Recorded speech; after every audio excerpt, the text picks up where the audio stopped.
Hello, my name is Whitney English, and today I am going to be talking about if the criminal justice system is inherently racist. Now, I do believe that in order to get all the way down to the basics of it all, we have to go all the way back to the history of it, like how it began, where it started, what was its purpose, yeah.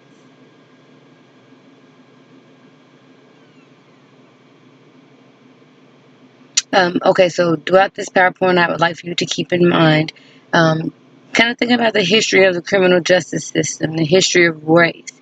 And ask yourself, does the history of race in the criminal justice system play a part to racism in today's criminal justice system? So the history of America. So Europeans came here to America in 1607 and decided to try to expand the British rule. In April 19 of 1775, it marked the beginning of the American Revolutionary War. Basically, Europeans got tired of the way that they had been being treated by the king, and they decided to rebel against him. They decided they just wanted to be free. The war ended September the 3rd, 1783, and before that time, there really wasn't any criminal justice system, like a major one.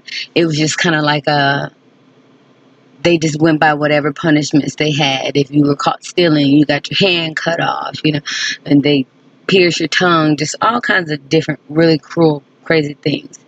So the founding fathers decided, like, okay, so we've won now, we're here. We want to set a rule that, like, everyone in this land is going to abide by, everyone who's, one of us. And so they created the Constitution. It was signed September 1787, and it was ratified on June 1788, but it didn't go into effect until March of 1789. Okay, so the Constitution basically consisted of 10 amendments, and it was basically like a blueprint, or the first blueprint of it was from James Madison. But basically, it was 10 amendments, and we all kind of know these main amendments. It's like freedom of speech, freedom to bear arms, freedom to assemble, all of those different things, freedom to not, self-incrimination. So the Eighth Amendment was the most important of all to the people at that time, to Europeans, because it promised and it guaranteed you the right from cruel and unusual punishments. So, like getting an entire hand cut off, or beaten almost to death for stealing an apple, out of the way type of things. And so that was something that was really big because that's how they were being treated by the king. So the history of slavery in the United States. Okay, so just to throw this out, slavery was already around in the not in the United States, but it was already around. British had already had slaves. I believe it said the Britain had like 9 out of 10 slave trades. 9 out of 10. The Caribbeans, the Portuguese, I believe in like the French, maybe even some of the Spanish. But they all had slaves beforehand. That's how they were brought here. Apparently, they were like taken to the Caribbeans where they were seasoned, and then they were brought to America. So in August of 1619, 20 slaves were brought to Jamestown in Virginia. Now, these are just approximate numbers as how many slaves were, how the slaves started to come in. So in by 1625 there were 23, so not too many, much more. In 1648 there was 300. In 1671 there was 3,000. In 1680 it rose to 4,000, and that was just in 9 years. And by 1775, at the beginning of the American Revolutionary War, there was 210,000 slaves in Virginia alone.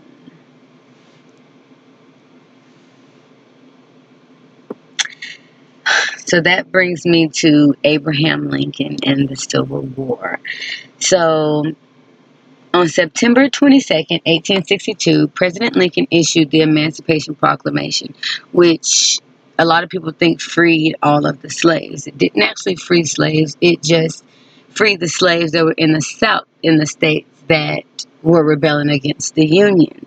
So there were still slavery in other states, like states that were actually with the Union. There were still slaves, and I believe that was like 4 border states or something to that nature. On January the 1st, 1863, the law was signed, and some of the slaves were freed, and almost 200,000 slaves would later join the Union Army. This right here is a picture of the Union Army actually recruiting um, soldiers, colored men.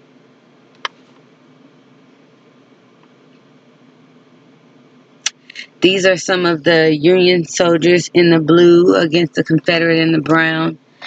Um, Even in fighting for America, they still face many racial issues. They still weren't allowed their freedom. They were scared of. They couldn't rebel. They couldn't speak up. They couldn't say anything. So, after watching the war, for so long, Abraham Lincoln kind of started, thinking about it. And he's like, they deserve to be free. They're fighting for us. They're winning it. They deserve their freedom. So on February the 1st, 1865, Lincoln signed the 13th Amendment, which abolished slavery completely in the United States, except for if a crime had been committed.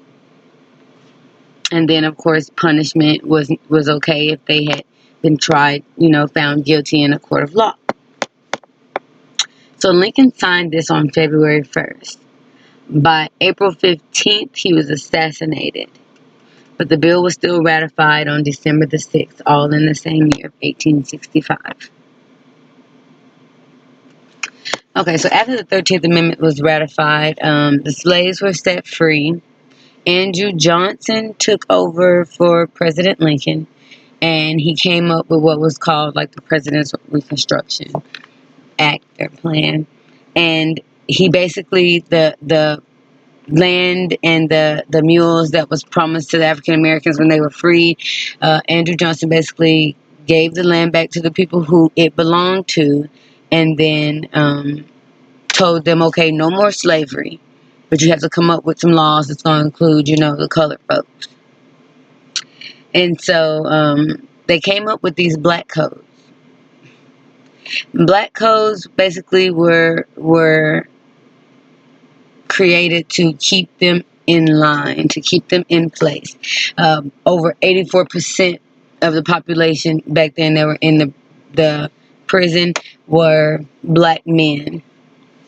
If they refused to sign a work thing, or they didn't come to work, or if they refused to obey by what a white person had said, then they were they were being fined and then more than likely get in prison. And so they would either have to go back to that plantation that they worked on, or go to prison where they basically worked for free because the tithes, their money was getting towards the tithes. So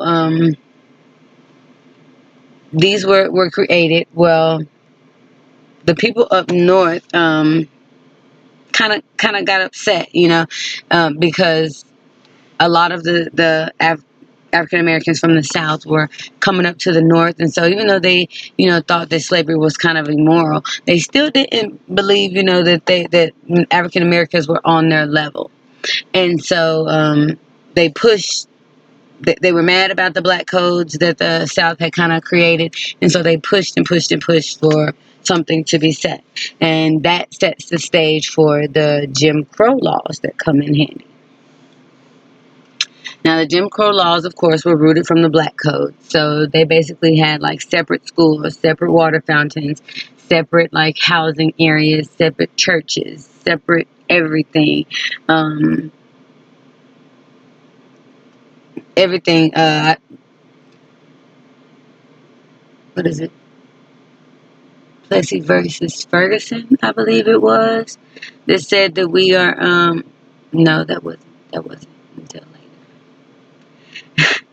But travel guidebooks throughout the Jim Crow law time. There was a creator, Arthur. He had made a travel guidebook for blacks so that they knew which areas to avoid, which restaurants that they could go to, where like sightseeing, and eventually it like escalated up and things of that nature.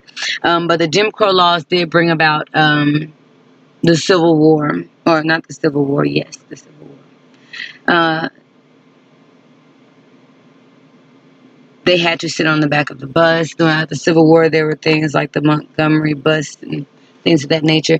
This here are some of the signs that were out throughout the Jim Crow laws. Is actually a museum up that has a bunch of different signs. So one, you have like a help wanted sign that says whites only. You have a sign that says no dogs, Negroes, or Mexicans. And as you see, the drinking fountains where one was white, one was colored. This here that says, I have got to hang around for a while. That was actually a postcard. So like a jokey joke, fun. I'm kind of trying to show how racism was rooted, how people looked at it. They didn't think of African Americans as people who deserved rights like dogs and Mexican, and it wasn't even just African Americans. You can see it was Native Americans, it was Mexicans, it was Irish, it was Japanese, Chinese, like there were all of them. Europeans actually have a history of putting themselves above them all. So it wasn't anything new.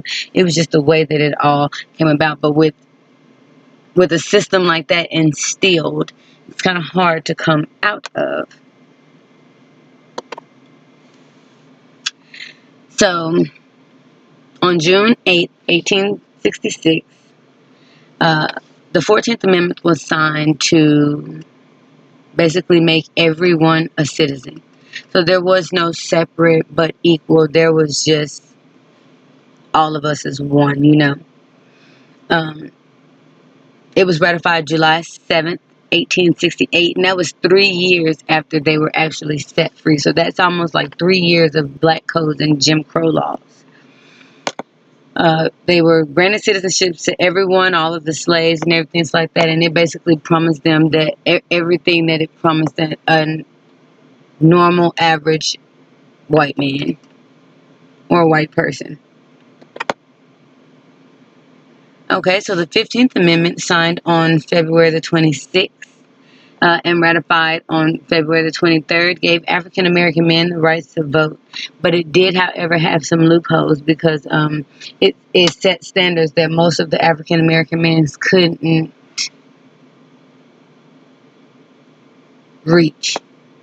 It required like IDs. It required like poll taxes where they had to pay in order to do it. It required a literacy test, and most of them, being former slaves, could not read, could not write. They just kind of knew who it was that they wanted to vote. So they set a bunch of things out, and it stopped a lot. I believe after this happened, there were about 700,000 voters. Within 4 years, there was only 4,000 black voters. Rebellions in the United States grew, and that's why there were so many less voters the second go around. 4 years later, uh, after the Civil War, and people, they got their rights and things of that nature, and they became one. Confederate soldiers and armies were not having that, and anyone who was loyal to them and who believed in them was not having that either. So places like the groups like the KKK were created. They basically were white supremacists. They enforced their ways, or tried to enforce their ways, with fear and terror and like murderous things, from burning down churches to just grabbing African Americans on the streets to lynching them for no reasons, and more than half of them never paid any type of or got any type of justice, or paid any type of fine or fee or anything to that nature.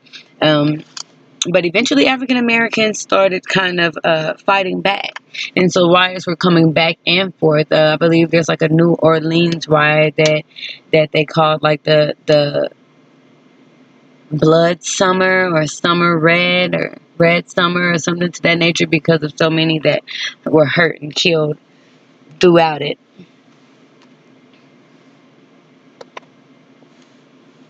So throughout the civil rights movement, it was from 1954 to 1968. Some of the very most important influential people that we know are Martin Luther King Jr., the 14-year-old boy Emmett Till, who was killed by a KKK group, Rosa Parks. We had the Montgomery bus. We have Brown versus the Board of Education, which basically said that black kids could go to school with white kids, and they set up for the first integration. And there was a march on Washington with Martin Luther King Jr. and the Little Rock Nine. Here in this here picture, this is a picture from the civil rights movement where they are actually marching, and you see everyone has these signs. They're talking about the Jim Crow. We demand an end. Police brutality now. And take in mind, this was back in like 1965. I want to say that picture said. We demand voting. We demand more jobs for all now. End segregated rules. Before we'll be a slave, we'll be buried.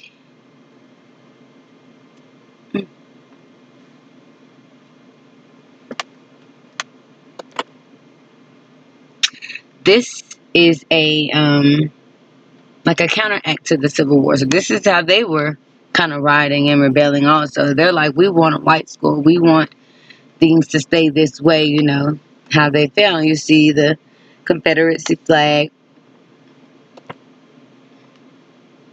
But in the end, the ugly truth is the United States was built on racism and white supremacy. Whether it was with Native Americans, Irish, Mexicans, etc. That's just what it was founded on. That's all that it kind of knows, even before it became the United States. It's embedded. Now, yes, it can be changed once it can be acknowledged. But African Americans have had a target on their back from birth. They are stigmatized and stopped and arrested at higher rates than any other race in the United States. African Americans make up about 34% of the United States, but populate 13% of all prisons in America. This here picture is a population of prisoners from a prison in 2010. So you have Asians at 115, whites at 450, Latinas at 831, Native Hawaiians at 1,000, American Indians at 1,300, and blacks all the way up here, almost doubled everything else except for Native American, 2,300. 2,300. We are living throughout a civil rights movement. Yes, the justice system is racist. The criminal justice system is racist. This is a picture from 1965. This is a picture from 2020.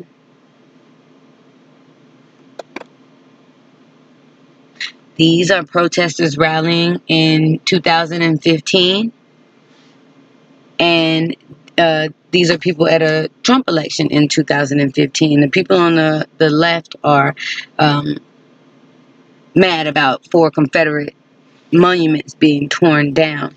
That tells you that this is still embedded in our lives today. There are people whose grandparents and great grandparents and great great grandparents were part of the KKK, and they taught that down to their kids. They just learned to mask it very well. Some of these people have high-ranking jobs. I mean, some of these people have low-ranking jobs. You just never know. You will never know unless they come out and they show their true colors. And this, to me, is showing every color. Jeffrey Robinson quoted in one of his videos what he feels like a racist is. He feels like racist is having the prejudice plus the social power plus the legal authority. Now, this right here is our current president, Trump, who's been here for 4 years, and that's the flag that he represents. That's what our system represents. That's what the United States of America represents.